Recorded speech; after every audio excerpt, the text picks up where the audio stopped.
This is Doncaster Rovers, and right now they are rock bottom of League 2. I know it's silly, but the question has to be asked, are they even going to survive this season? That's why I'm taking charge of Doncaster Rovers, and by the end of this video, I'll be making them the best team in the world. And to make this even harder for ourselves, we're only allowed to use our youth academy and our scouting system. Take a good look at this team, boys, because I'm about to turn this into a full youth academy squad. And looking at some of the ratings of these players, this actually might be a lot easier to do than I originally thought.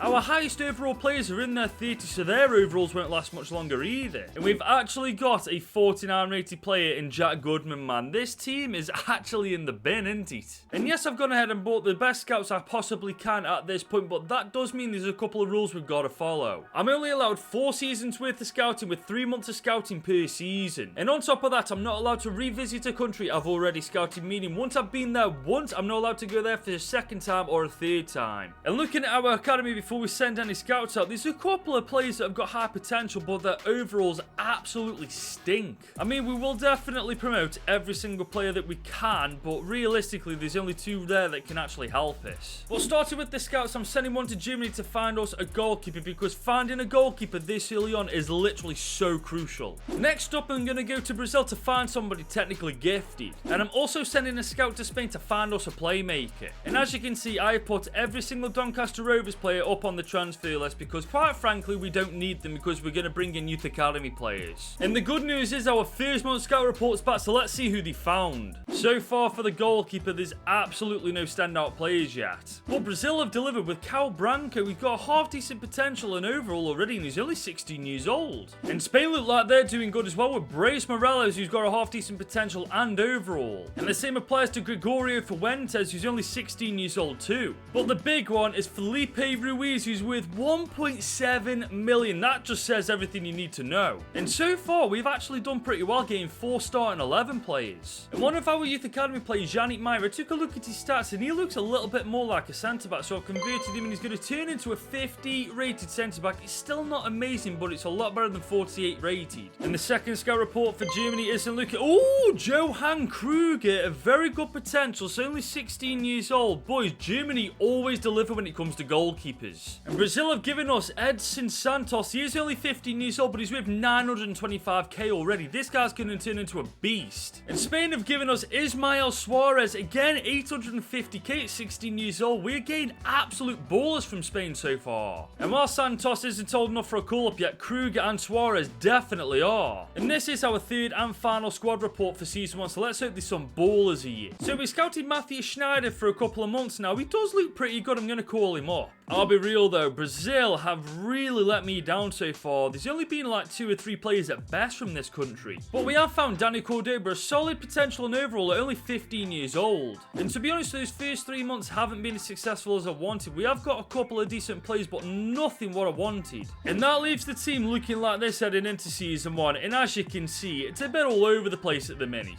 And I know I've sold pretty much nobody, but every single transfer offer I got, I accepted it. They could just never come to bloody terms with their wages. But as you can see, majority of the team's contracts are running out this year, so realistically we haven't got too much to worry about. For the next 4 seasons, I want to focus on developing and improving this team with as many youth academy players as humanly possible. And whilst I don't care how we do domestically or in the league this year, I want our youth academy players to show up and really improve from now until the end of Season 1. So boys, we've just reached June. I'm actually quite surprised at this. We're 16th at the league at the end of this season. I thought we'd have done way worse. And looking at the team, there's a lot of unhappy faces. There's a lot of people that aren't sharp. We have got a lot of work to do next year. And annoyingly, our top goal scorers aren't youth academy players. Molyneux with 25 and 6 and 10 and 2 for Kyle Hurst. But for the most part, the academy players have really improved, like Yannick Meyer, who's gone up to 54 rated. Cal Branco, who's now 64 rated. And my personal favourite, Felipe Ruiz, who's now 69 rated at only 18 years old. This guy is going to be an endgame player. It has been a solid start, but 2 things need to happen next year. A, we need to find better academy players, and B, we need to focus on other areas of the squad. But before we go any further, if you're enjoying the video so far, leave it a big old thumbs up and hit that subscribe button. We are now into Season 2, and I want to start with the youth academy. Look at the improvements of both of our players. They're both ready to be called up as well, and they go straight into the starting 11. And like I said last season, there's a couple of areas we really need to work on. If we're to stick with this formation, we need a couple of CDMs, and we certainly need centre-backs and full-backs. For the time being, I will stick with this formation. It may change change depending on the players that we bring in, but for now, I'm kind of happy to leave it as it is. And honestly, last year, I might have been a little harsh with the players we brought in because so far they have all massively improved and they are more than worthy of going into this team. But remember, we've only got 3 years of scouting left to do, so we've got to be very tactical on where we send them for what positions. So I'm sending a scout to the Ivory Coast to find us a physically strong player. I'm also sending a scout to Belgium to find us a defensive-minded player. And I'm also sending one to England to find a defensive-minded player. Like I've already said, we need midfielders and defenders, and we really need to focus on getting them. And once again, I will be trying my best to sell all these players, but if it's anything like last season, I'm not getting my hopes up.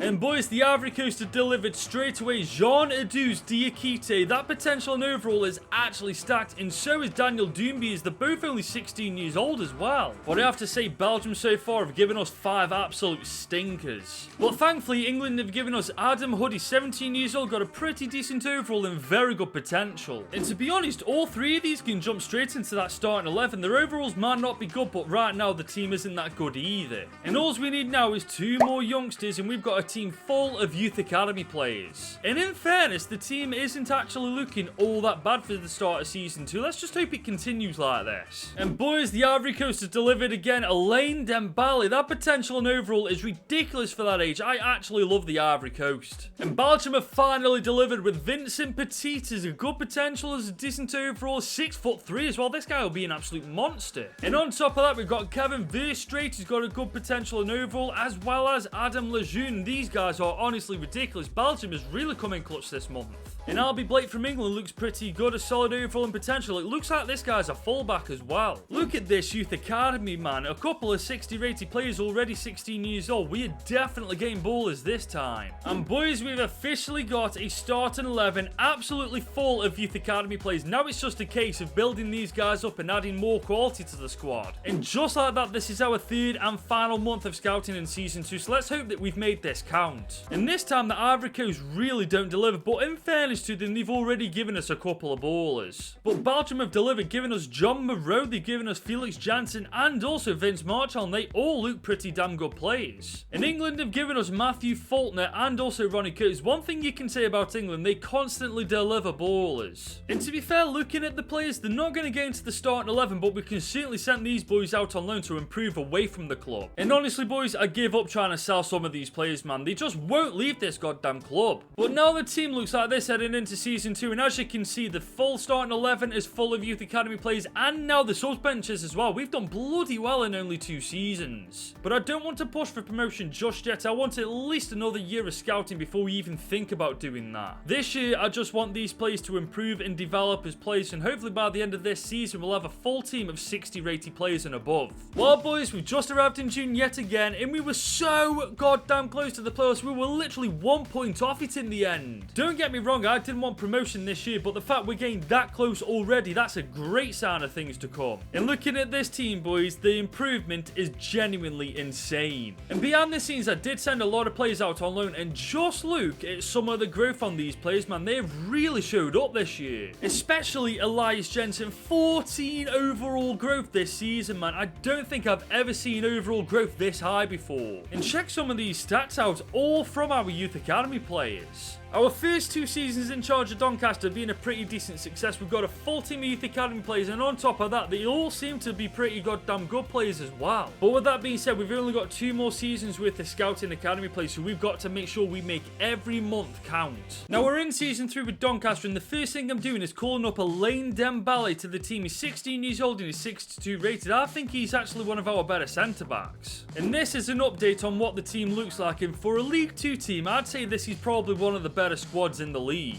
And I would actually argue we've got every single position covered so far. Now it's just a case of making sure we've got squad depth for those positions. So this time I'm sending a scout to Portugal to find somebody technically gifted. I'm also sending one to India to find somebody physically strong. And finally I'm sending a scout to France to find us an attacker just in case. And as you can see, there's only 3 players left from the original Doncaster Rovers squad, so this season I reckon we'll get rid of all of them. But I think it's imperative that for the next 2 seasons we find backup players, or maybe even start starting 11 players because squad depth now is absolutely crucial. In Portugal have already given us a player with 1.3 million in Alfonso Lopez. I'd say that's a bloody good start. In India have given us Pratap Hussain, they've given us Sri Raman and also Haris Gupta. All three of these boys have got insane potential. And surprisingly, France so far haven't actually given us anybody decent yet. In India's players really did catfish me. I was expecting them to be way better than this. Back to Portugal, they've given us Martino Brito, a half decent potential, but he's only 15 years old. In India this time haven't really given us any ballers, but to be fair, they catfished us massively last month anyway. In France have given us Yannis Puli, 16 years old, got a very good potential and overall already. But I've got to be honest with you, so far I'm getting catfished. The only decent ones being Alfonso Lopez. I don't actually know why I haven't called him up to the team yet. He's getting straight into that senior squad. And this is just a quick update for you guys on how the team's looking. Everybody is really starting to improve. A couple of CDMs definitely wouldn't go amiss though. But this is our third and final month of season 3 for scouting, so let's hope that we actually do find some ballers this time. So Portugal haven't really delivered on the third month, but they've already given us a couple of decent players anyway. India's the exact same boys, but to be fair, they haven't actually given us any good players either. But thankfully France do give us Julian Luiz, who's got a very good potential and maybe a decent overall as well. And right now everybody in our youth academy has got massive potential, but their overalls are nowhere near where it needs to be to even get a call up to the senior squad. But that is the 3 months done and dusted, which means the team looks like this heading into season 3. And this time I think we're ready for that push. I think we're ready for promotion, and I definitely think we're ready for League 1 football. So we've reached the end of season 3 and we were so close to automatic promotion, man. We're in the playoffs alongside Wimbledon, Burton Albion and Shrewsbury.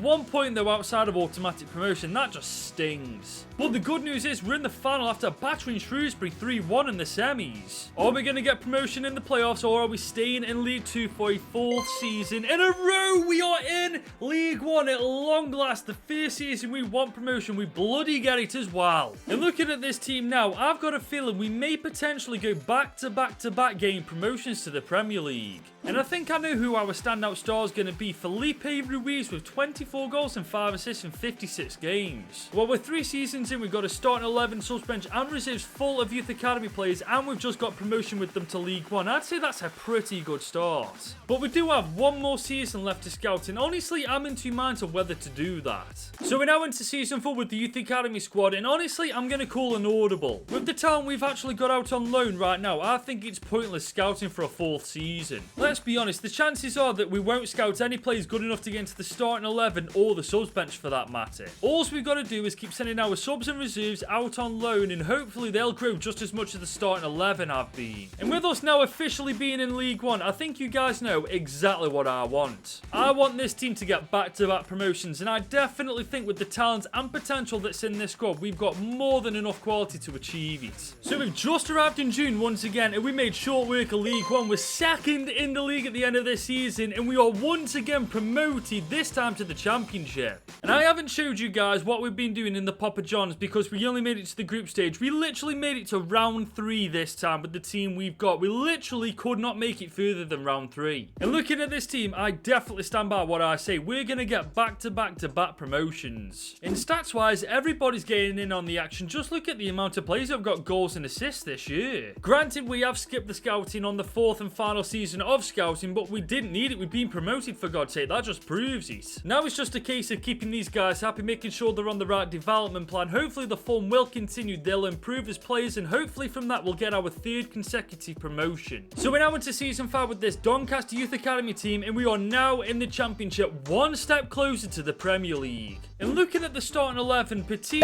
and Hood are the only 2 players that realistically do need to really catch up with the rest. Other than that, this starting 11 for the Championship is bloody brilliant. And on top of that, the squad depth is brilliant as well. We've done a fantastic with this youth academy. Now it's just a case of whether this team is capable of back-to-back promotions. Well, boys, we just reached the end of the campaign, and we just missed out on the playoffs by a bloody goal difference of all things. We missed out on an opportunity to gain 3 consecutive promotions. But looking at the starting 11, I've got a feeling we're going to destroy the Championship next year. And some players are really starting to come into their own. Fuentes with 24 and 3, 18 18-9 for Branco, 18-4 for Santos, and 12-12 for Felipe Ruiz. Don't get it twisted, I'm gutted we didn't get promotion this year, but having seen the team, I've got a feeling we're going to absolutely storm the championship and get automatic promotion next year anyway. So we're now into season 6 with Doncaster, and taking a look at this team, it's very hard to believe that we're somehow still not in the Premier League. With the likes of 84 rated Branco, 85 rated Kruger, 88 rated Santos, and 93 rated Ruiz. I mean, how are these players not in the Premier League yet? But like I said last year, something tells me this season we absolutely storm the championship and we get to the Premier League. Well boys, we've just arrived in June and we've killed it. 112 points, 2 losses from 46 games. We are promoted as champions. But can we focus on the fact 3 teams this season got 100 points or above? Imagine getting 100 points and not getting promoted, man. That would be heartbreaking. But just look at the team, for goodness sake. It was almost unfair on the rest of the teams we were competing against, for goodness sake. I'd actually argue that this is a ready and prime Champions League team. And looking at the stats, everybody got involved on the action. Our front four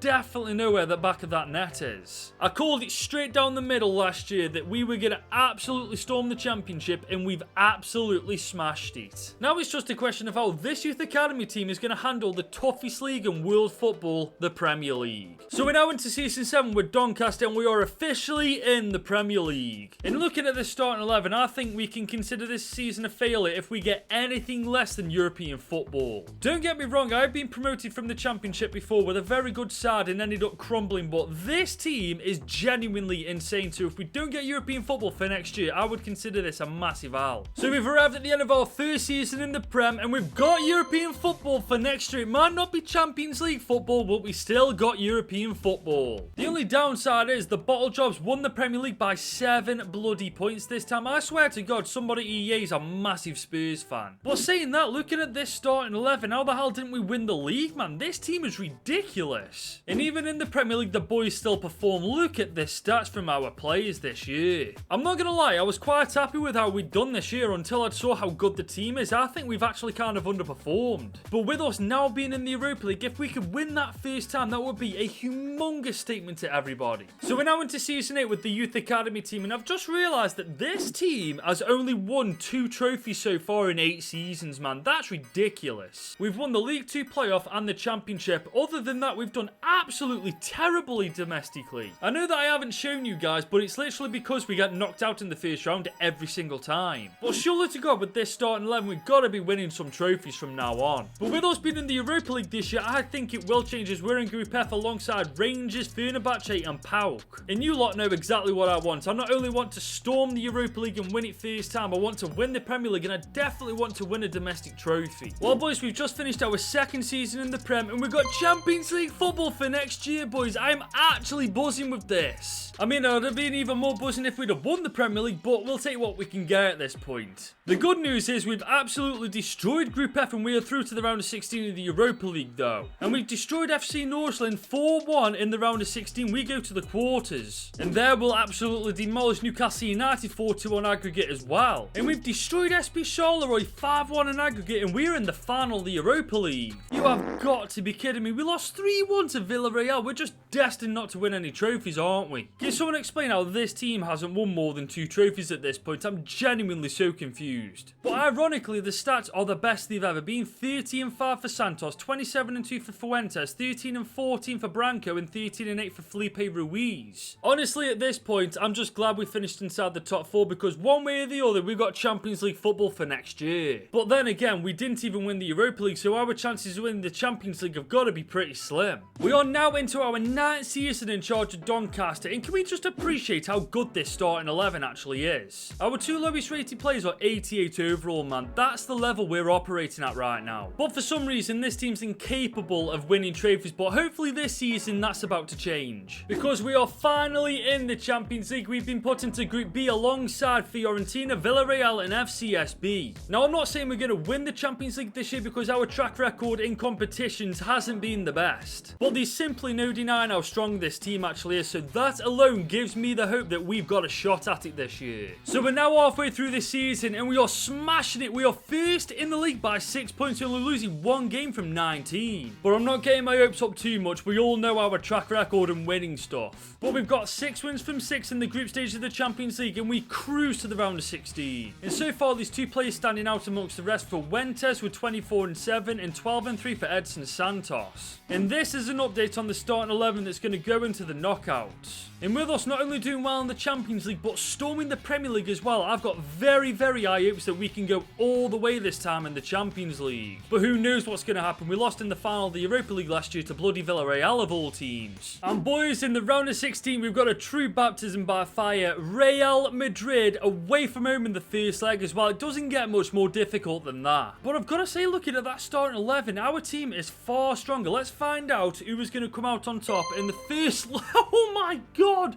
We've battered them in the Bernabeu, and we are basically in the quarter-final. We honestly couldn't have asked for a better first leg. 3-0 win against Real Madrid. We're basically in the quarters. We've just got to ride out this second leg.